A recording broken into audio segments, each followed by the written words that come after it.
মেসিকে থামানোর সাধ্য কার? বয়স বেড়েছে তবুও যেন বেড়েই চলেছে তার বাঁ পায়ের জাদুর ঝলক।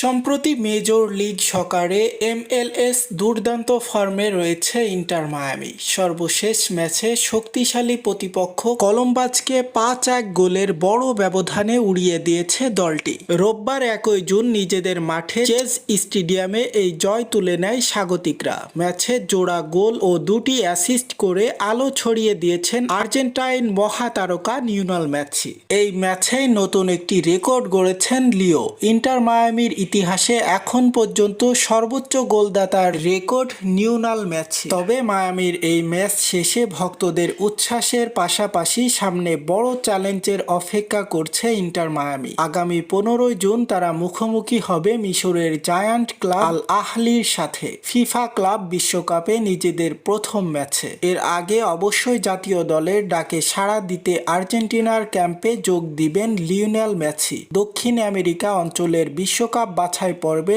2টি গুরুত্বপূর্ণ ম্যাচ খেলবে আলবি সেলেস্তা 6 জুন চিলি এবং 11 জুন কলম্বিয়ার বিপক্ষে। মেসির দুর্দান্ত পারফরমেন্সে একদিকে যেমন ইন্টার মায়ামি এগিয়ে যাচ্ছে শিরোপার দিকে, তেমনি দেশের হয়েও সামনে গুরুত্বপূর্ণ লড়াইয়ের জন্য তৈরি হচ্ছেন বিশ্বকাপ জয়ী এই তারকা। আপনারা দেখছেন এইসে গ্লোবাল নিউজ, সাথে আছে আমি হুসেন আহমেদ। সকল আপডেট পেতে আমাদের সাথেই থাকুন। সকলকে অনেক অনেক ধন্যবাদ।